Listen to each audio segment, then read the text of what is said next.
ये कांग्रेस का राष्ट्रवाद है। कांग्रेस का राष्ट्रवाद भारत को जोड़ने का है, भाजपा का राष्ट्रवाद समाज को तोड़ने का है।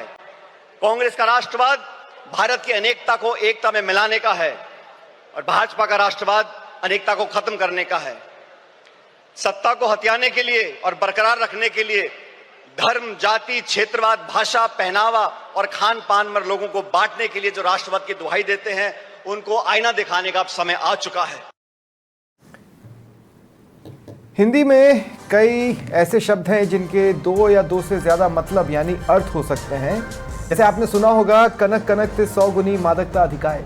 एक कनक का मतलब सोना और दूसरे का मतलब धतूरा। पर राष्ट्रवाद ऐसा शब्द नहीं है। यह हो सकता है कि इनका राष्ट्रवाद उनके लिए कुछ और हो, पर मतलब एक ही होता है और उद्देश्य भी। यह बात इसलिए क्योंकि कांग्रेस के अधिवेशन में कांग्रेस ने एक प्रस्ताव पास किया, नाम न्याय पथ। 2029 के अग्निपथ में इस्तेमाल होने वाला हथियार। कई मुद्दे उठाए गए, साथ ही राष्ट्रवाद पर आर पार का ऐलान भी हुआ। क्या अधिवेशन कांग्रेस के लिए मोटिवेशन का काम कर पाएगा, या ये न्याय पथ वाला हथियार कारगर होगा? न्याय पथ पर कितने दिन चल पाएंगे?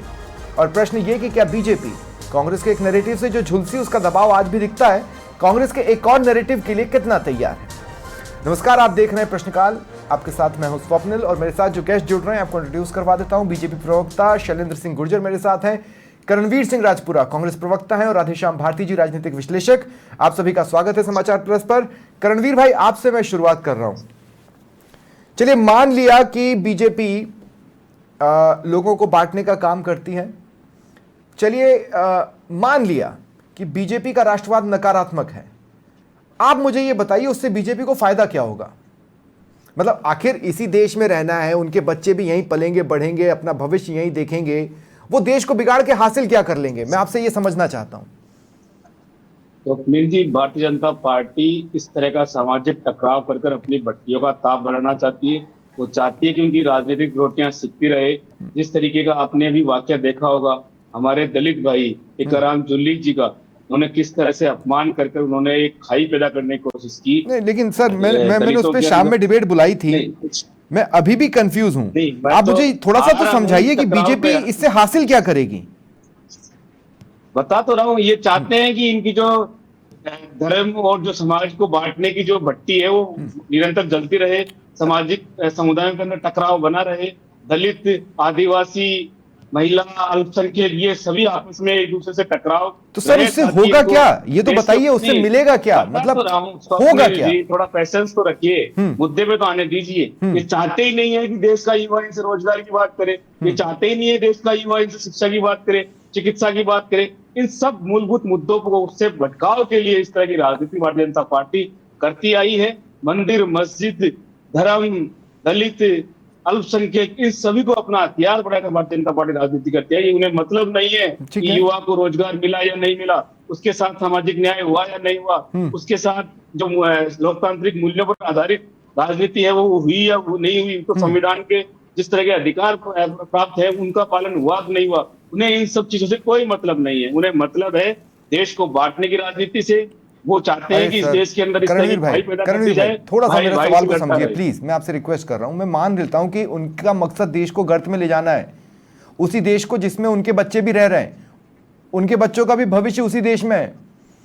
तो वो ये नकारात्मकता फैला के हासिल क्या कर लेंगे? मतलब समझाइए तो सही। स्वप्निल जी, उनके बच्चों का भविष्य इस देश में नहीं, उनके बच्चों का भविष्य आईसीआईसी का अध्यक्ष बनने में, उनके बच्चों का भविष्य विदेश के अंदर पढ़ाई करने में या और तमाम तरीके के व्यापार करने में, अडानी अंबानी के साथ साझेदारी करने में है। ये चाहते ही नहीं है कि देश का आम बच्चा, गरीब बच्चा पढ़ लिख कर अगर कोई रोजगार की बात करे, न्याय की बात करे। ठीक है, तो आपको ऐसा लगता है कि ये देश को बिगाड़ के नहीं मालूम क्या हासिल करेंगे, बस उनको मजा आ रहा है देश बिगाड़ने में, है ना? आप ये कहना चाह रहे हैं? बता तो रहा हूँ, राजनीतिक रोटियां सेकनी है, उनको मुद्दों की बात नहीं करनी। वो चाहते नहीं है कि कोई मेडिकल पे सवाल पूछ ले, चिकित्सा की बात कर ले कि गरीबों को इलाज क्यों नहीं मिलता। ठीक है, अब मुझे थोड़ा सा ये समझाइए कि ये आपका न्याय पथ क्या है, और दूसरा आपका राष्ट्रवाद कैसे देश को जोड़ता है? थोड़ा सा ये भी समझा दीजिए ताकि सब आसान रहे। स्वप्निल जी, गांधी जी, नेहरू जी, पटेल और मौलाना आजाद जैसे नेताओं ने भारतीय राष्ट्रवाद की को समावेशी और बहुत बाहुल्य यातायाती बनाया था। वो चाहते थे कि हर धर्म के लोगों का सम्मान हो, धर्म, जाति, भाषा, क्षेत्र, इन सबसे उठकर सभी नागरिक भारतीय जनता एक सूत्र में बंध कर रहे। और भारतीय जनता पार्टी चाहती है टकराव, भारतीय जनता पार्टी चाहती है हिंदू मुस्लिम की लड़ाई, भारतीय जनता पार्टी छुआछूत, भारतीय जनता पार्टी चाहती है दलित का अपमान, भारतीय जनता पार्टी चाहती है अल्पसंख्यकों का अपमान। तमाम तरह की बातें हैं जिस तरह की वो खाई पैदा करना चाहते हैं। और कांग्रेस पार्टी न्याय पथ के द्वारा, मैं बता रहा हूँ सर, न्याय पथ क्या क्या जो आपने न्याय पथ पर सवाल किया, सामाजिक न्याय, समानता और लोकतांत्रिक मूल्यों आधारित राजनीति करने की ओर कांग्रेस पार्टी इस देश को ले जाना चाहती है। ये हमारा न्याय पथ है। हम चाहते हैं इस देश के युवा को, किसान को, बेरोजगार को, महिला को, सभी दबे कुचले लोगों को न्याय मिले। उस न्याय की ओर अग्रसर हम करना चाहती है राजनीति। ठीक है, मैं शैलेंद्र सिंह गुर्जर जी आपसे भी पूछना चाहता हूँ, जुबानी तौर पर कांग्रेस का राष्ट्रवाद भी देश को जोड़ने की बात कर रहा है, जुबानी तौर पर बीजेपी का राष्ट्रवाद भी देश को जोड़ने की बात कर रहा है। क्या क्या आपको लगता है कि ये न्याय पथ वो रास्ता हो सकता है जिससे आपको टक्कर मिले? क्योंकि जो रास्ता आपको नहीं लगा था उससे 2024 में कांग्रेस आपको टक्कर दे गई। स्वप्निल जी, देखिए, राष्ट्रवाद की परिभाषा अगर कांग्रेस पार्टी को पता होती तो शायद भारत के टुकड़े नहीं होते धर्म के आधार पर। अगर कांग्रेस को राष्ट्रवाद, राष्ट्र प्रथम की भावना होती तो जम्मू कश्मीर को भारत से अलग नहीं किया जाता।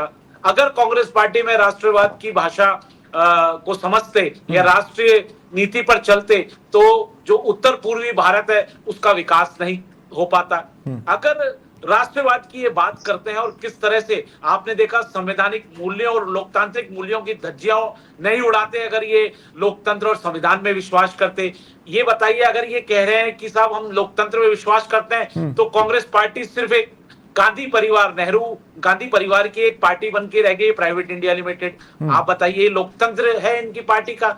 बताइए, इन्हीं के युवराज ने किस तरह से कांग्रेस पार्टी के द्वारा बनाए गए अध्यादेश को राहुल जी ने सब पत्रकारों के सामने फाड़ दिया। तो ये संविधान को कितना महत्व देते हैं ये सबको पता है कि ये संविधान को तार तार करना और फाड़ना इनकी आदत बन चुकी है। ये अगर राष्ट्रीय प्रथम में विश्वास करते या देश को ये अपना मानते तो निश्चित तौर पर इमरजेंसी जो इंदिरा गांधी जी ने अपनी सत्ता को बचाने के लिए, अपनी कुर्सी को बचाने के लिए जो भारत में 2 साल इमरजेंसी लगाकर किस तरह से आपने देखा विपक्ष के नेताओं को, समाजवादियों को, राष्ट्रवादियों को और यहाँ तक मीडिया को भी उन्होंने जेल में डालने का काम किया। मीडिया कर्मियों को, पत्रकारों को सेंसर्स लगाई, बहुत सारे सेंसर्स लगाए। तो इनका इतिहास तो बहुत समृद्ध रहा है कांग्रेस पार्टी का कि उन्होंने किस तरह से आजादी के बाद से भारत का विकास किया, टुकड़े किए और किस तरह से आज भी जातिवाद का जहर कांग्रेस पार्टी फोड़। या बताइए, ना तो इन्होंने दलितों का सम्मान किया,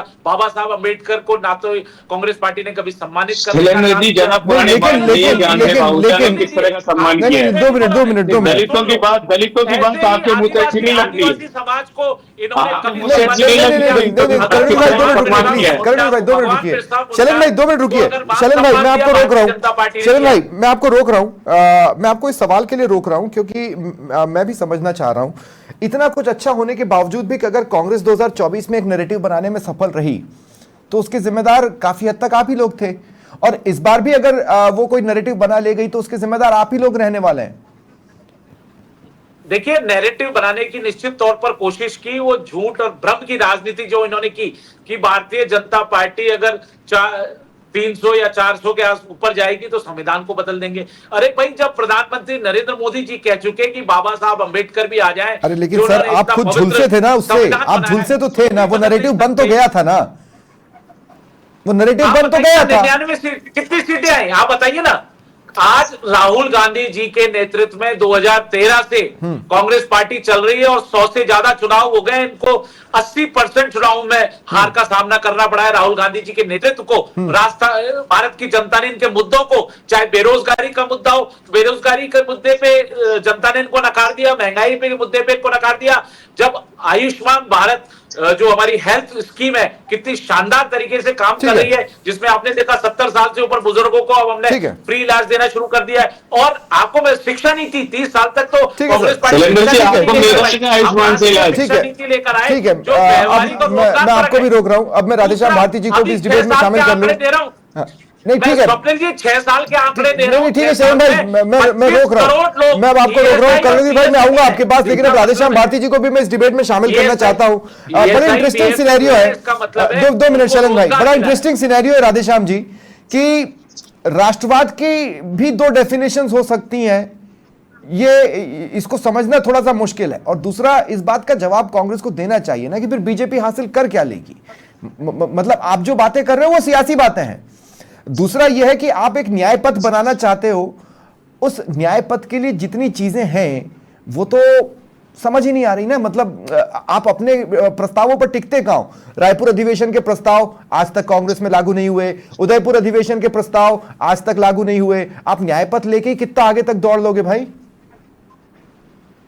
देखिए स्वप्निल जी, एक बड़ी रस्सी है और उसमें कुछ पहलवान उधर अपनी तरफ खींच रहे हैं, कुछ पहलवान दूसरी तरफ खींच रहे हैं और उसको राष्ट्रवाद का नाम दिया जा रहा है।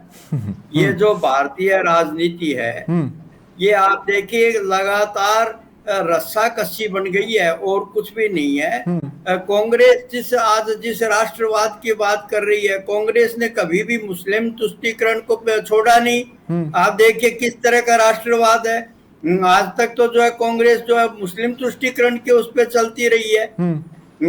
इसी तरह अब भारतीय जनता पार्टी सफल हो गई और जो है आज शासन में है, चाहे वो सवर्णों को लेकर के है, जैसा भी उनका अपना वोटों का और जातियों का और भाषा भाषी जो क्षेत्र है उनका गणित है, अब उनके फेवर में, तो इसलिए वो राष्ट्रवाद नहीं लग रहा है कांग्रेस को। कांग्रेस के फेवर में था तब तक कांग्रेस को राष्ट्रवाद लग रहा था। देखिए ये जो न्याय पथ की जो बात हो रही है, न्याय पथ की वास्तव में कोई भी दल जो है वो सच्चाई के साथ जो है इसको मूर्त रूप देना चाहता नहीं है, केवल अपने राजनीतिक स्वार्थ है। अभी शैलेंद्र जी भाई साहब कह रहे थे कि पिछला कांग्रेस का इतिहास देखिए आप, केवल नेहरू परिवार उस पे काबिज है, राष्ट्रवाद है ये आप बताइए। लगातार पीढ़ी दर पीढ़ी वो सत्ता का हस्तांतरण जो है एक ही परिवार में हो रहा है। ये राष्ट्रवाद जो है उसकी भावना है क्या, उसकी कल्पना है क्या? राष्ट्रवाद में सब शक्तियां, सब घटक वो समान महत्व रखने चाहिए, तब राष्ट्रवाद की बात आती है। और यदि हम कहीं भी जो है वो अपने स्वार्थों के हिसाब से उसको परिभाषित करने लगते हैं, चाहे वो हमारी राष्ट्रीय संप्रभुता है, चाहे हमारी एकता है, जो है चाहे हमारा भाषा भाषी जो है क्षेत्र है, कभी दक्षिण के नाम पे, कभी उत्तर के नाम पे, कभी जो है पूरब के नाम पे, कभी तो ये सारा ये देखिए, ये फिर तो राष्ट्रवाद तो पीछे छूट जाता है और केवल अपना स्वार्थ जो है वो सामने आता है। अब सत्य ने ठीक है अधिवेशन में चर्चा तो की है, वहाँ अनेक मुद्दे उठाए। एक प्रश्न देखिए आप, ये दिखता है सामने कि जो ये अधिवेशन वहाँ बीजेपी के गढ़ में रखा गया है। बीजेपी का जो गढ़ है उसमें कांग्रेस ने अपना ये 84वां अधिवेशन रखा है और इसमें साहब जो है गांधी को भी याद किया गया क्योंकि गांधी गुजरात से हैं, और सरदार वल्लभ भाई पटेल को भी याद किया गया क्योंकि वो भी वहां से हैं। और फिर देखिए आप दलितों को प्रभावित करने के लिए अंबेडकर जी का नाम लिया गया। यानी ये जो सारी बातें हैं सचिन जी पायलट ने उठाई हैं, फिर किसानों का मुद्दा उठाया कि साहब इस तरह से काले कानून 3 लाए गए और वो जो है फिर हमारे आंदोलन से जो वापस लेने पड़े, 700 किसानों को बलिदान देना पड़ा। ये सारी बातें केवल देश का ध्यान आकर्षित करने के लिए कि किसी तरह कांग्रेस को भी रिकॉग्निशन मिले। जो निरंतर कांग्रेस जो है पतन की तरफ जा रही है, लोकसभा को छोड़ दें तो राज्यों को आप देख लीजिए, राज्यों में क्या हालत बनी है। यदि वास्तव में राहुल गांधी अच्छा नेतृत्व देने में सक्षम थे तो आप बताइए राजस्थान आपका, हरियाणा आपका, जो है महाराष्ट्र, सब में इस तरह की स्थिति क्यों बनी? तो ये एक प्रयास है, जैसे अपन कहते हैं डूबते को तिनके का सहारा, कोई ना कोई ठोस नीति लेकर के उसके ऊपर काम करना पड़ेगा। और केवल इन बातों से न्याय पथ की बात होती नहीं है, वो हर आदमी के समझ में आती है। आप देखिए, नहीं देखिए आप कि उन्होंने जैसे आर्थिक असमानता का मुद्दा उठाया, ये बिल्कुल सही है कि इस समय तेजी से पिछले 10 साल में जो आर्थिक असमानता बढ़ी है वो वास्तव में खतरनाक है, और ये कांग्रेस के लिए भी नुकसानदायक है और उतनी भाजपा के लिए भी नुकसानदायक है। मैं किसी पार्टी विशेष की बात नहीं कर रहा हूँ कि ये किसके लिए बोझ बनेगा, किसके लिए कन बनेगा। मैं सिर्फ ये कह रहा हूँ कि राष्ट्र यदि आर्थिक असमानता के इस मार्ग पर आगे बढ़ता है और वास्तव में 1% लोगों के हाथ में 40% देश की संपत्तियां यदि हैं, तो निश्चित रूप से एक ये खतरनाक संकेत है जो भारतीय जनता पार्टी के लिए भी आने वाले वर्षों में चुनौती बनेगा और कांग्रेस के लिए तो है ही। ठीक है, तो मैं राधेश्याम जी आपके पास आता हूं क्योंकि इंटरेस्टिंगली एक बात देश जोड़ने और एक देश तोड़ने की भी है। मैं करणवीर भाई आपसे समझना चाहता हूं, मैं हालिया आपके जितने भी वादों को देख रहा हूं उन सब में समाज में वैमनस्यता का भाव पैदा करने की ताकत है। जैसे आप देखिए, आपने कर्नाटक में एक फैसला लिया आरक्षण वाला, उसका क्या नतीजा हुआ, या फिर आपने जो वादा किया कि हम आरक्षण का 50% कैप खत्म कर देंगे, आपको लगता है ये देश आसानी से उसको पचा लेगा? मतलब आपको अगर वो मंडल कमंडल वाला दौर याद हो करणवीर भाई, तो मुझे बताइए, आपके वादे को इंप्लीमेंट करेंगे तो क्या देश एकजुट हो जाएगा? आपको लगता नहीं है कि उससे भी सामाजिक वैमनस्यता फैलेगी और उसको समझाने का मादा आपके किसी लीडर में नहीं है? स्वप्निल जी, कांग्रेस पार्टी युवाओं को रोजगार, शिक्षा में समान अवसर देने की वकालत कर रही है। वो नफरत की राजनीति से ध्यान हटाने की बात कर रही है। नहीं। वो उनको रोजगार के सुनियोजित अवसर देने की बात कर रही है, चाहे वो आरक्षण के माध्यम से दिया जाए या उनको बेहतर अवसर देने की बात की जाए। उसका रास्ता, उनका जो हक है वो नहीं, करणवीर भाई एक स्पेशलिस्ट के तौर पर सोचकर बताइए, स्पेशलिस्ट के तौर पर सोचकर बताइए कि अगर आप 2029 में आ गए, सुनिए तो सही करणवीर भाई, अगर आप 2029 में आ गए, सुनिए तो सही, मैं सिर्फ एक बात पूछ रहा हूं, अगर आप 2029 में आ गए और आपने आरक्षण में 50% का कैप हटा दिया और आपने मनमाफिक आरक्षण जिसको देना है आपने दे दिया, आपको क्या लगता है उसके बाद देश में क्या होगा? तो मनमाफी कौन देगा? एक स्टडी की जाएगी, जिस तरह से जो दबे कुचले लोग हैं उनकी आवश्यकताओं की बात की जाएगी। मनमाफिक तो भारतीय जनता पार्टी की थोड़ी की मनमाफिक दे दिया जाएगा। उससे होगा क्या? आपको क्या लगता है, सब एक्सेप्ट कर लेंगे? सारे लोग आसानी से मतलब एक्सेप्ट कर लेंगे? नहीं, एक प्रोसेस अपनाया जाएगा जो वाकई में जिनको अवसर नहीं मिले हैं, जो दबे कुचले रह गए हैं, जिनमें असमानता का भाव है, शिक्षा का मौका नहीं, रोजगार के अवसर नहीं मिले, उन लोगों को हाथ पकड़ने की आवश्यकता है। कांग्रेस पार्टी उस न्याय की बात कर रही है। कांग्रेस पार्टी बात कर रही है राष्ट्र को दिशा, न्याय की दिशा दिखाने की। कांग्रेस पार्टी बात कर रही है इस नफरती उन्माद को खत्म करने की बात कर रही है, रोजगार, युवाओं को रोजगार की ओर आकर्षित करने की बात कर रही है। मैं आपसे सिर्फ इतनी सी बात जानना चाह रहा हूं कि आप समझ रहे हैं ना कि आप जिस तरह के वादे कर कर आगे बढ़ रहे हैं, उन वादों की वजह से एक सोशल कंडीशन ऐसी बनेगी जिसमें जातियां आपस में टकराने लगेंगी। आप समझ रहे हैं मेरी बात? तो देश तो तोड़ने के वादे आप कर रहे हैं। ऐसा नहीं है स्वप्निल जी, ये आपका अपना नैरेटिव है। कांग्रेस पार्टी सोशल जस्टिस की बात कर रही है, इकोनॉमिक जस्टिस की बात कर रही है, आर्थिक असमानता को दूर करने की बात कर रही है। बहुत सी जातियां ऐसी है जिनको उनका जो हक है वो नहीं मिल पाया, उसकी बात कर रही है। समान अवसर देना क्या देश के अंदर अपराध है? अगर क्या वो उसके लिए काबिल नहीं है तो उनको अवसर नहीं मिलने चाहिए। ऐसे लोगों को, आदिवासी भाइयों को मौका नहीं मिलना चाहिए कि वो आगे आए, अपने जीवन को और काबिलियत के साथ जी सकें। ये कई जगहों पर सेम भी है और कई जगहों पर बहुत डिफरेंट भी है। मैं इसीलिए कह रहा हूं स्वप्निल जी, इस समय आ चुका है क्रीमी लेयर को छांटने का और उन लोगों को। समय तो इस बात का आ गया है, समय तो आपको दिया था अंबेडकर साहब ने, समय आपको दिया था 10 साल का कि आरक्षण लाकर सामाजिक समरसता फैला दो। 60 साल में आप नहीं फैला पाए और आज आप ये कह रहे हो कि हम आरक्षण के 50% को कैप को खत्म करेंगे। उससे कौन सी सहृदयता और शांति की बयार बह निकलेगी? मैं नहीं समझ पा रहा हूं। आप समझ रहे हैं कितनी टिपिकल सिचुएशंस होंगी? इस देश ने एक मंडल कमंडल का दौर भी देखा है। आपके राहुल गांधी खुद ये अधिवेशन में कहते सुनाई दिए हैं कि साहब ओबीसी को हम लग गया कि हम उनसे छिटक गए। ये क्यों लगा? आपकी नीतियों की वजह से लगा ना सर। आप जिस स्वप्निल जी, आप जिस धार्मिक प्रचार करके इस बात को पेश कर रहे हैं ना, उतनी उस तरह की बात नहीं है ये। कांग्रेस पार्टी न्याय की बात कर रही है। जो लोग वंचित रह गए हैं अवसरों से।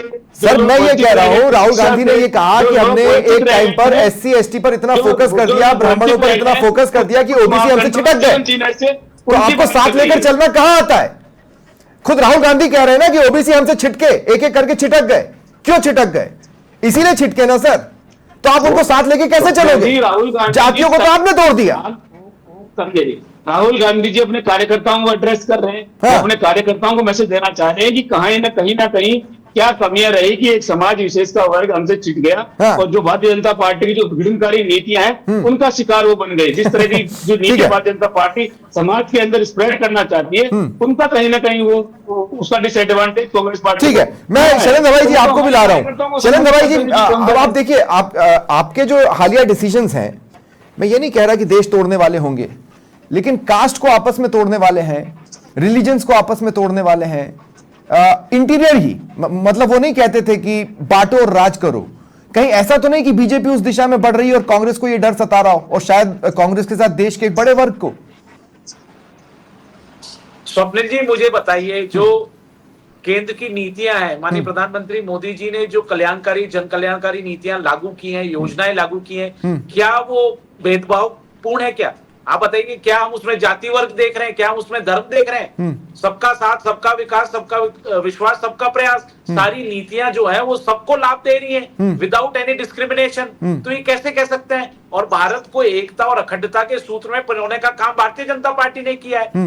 जम्मू कश्मीर ने धारा 370 हटा के मंदिर धोखे में आप कौन सा काम कर रहे हैं वो तो बताइए। अरे सुन लो भाई, और आपने क्या किया है? आपने क्या किया है? मंदिर धोखे आप किस तरह की मिसाल पेश कर रहे हैं? आप काका कालेलकर ना कौन दबा के बैठा रहा? कांग्रेस पार्टी मंडल प्रकाश डालिए ना, ज्ञानदेव आहूजा कौन सा ज्ञान प्रसार है? उनका हक किसने मारा? राहुल गांधी। ज्ञानदेव आहूजा कौन सा ज्ञानदेव आहूजा कौन सा दल छिड़क के मंदिरों का शुद्धिकरण कर रहे हैं? आप समझाइए, क्या आप दलितों से मंदिर में पूजा अर्चना का छीनना चाहते हैं? ये भी बताते चलिए। दो सेकंड। आज एक तस्वीर बड़ी वायरल हो रही है। नहीं, 2 सेकंड। आज एक तस्वीर बड़ी वायरल हो रही है, इस तस्वीर के बारे में भी बोलना जरूरी है। कांग्रेस के अधिवेशन से निकली ये तस्वीर, जिसमें कांग्रेस के जो राष्ट्रीय अध्यक्ष हैं वो साइड में लकड़ी की कुर्सी पर बैठे हैं और बीच में सोफे पर सोनिया गांधी, राहुल गांधी और तमाम चेहरे बैठे हैं। कांग्रेस का राष्ट्रीय अध्यक्ष बीच में क्यों नहीं है और उसे लकड़ी की कुर्सी क्यों मिली और बाकी को सोफा क्यों मिला?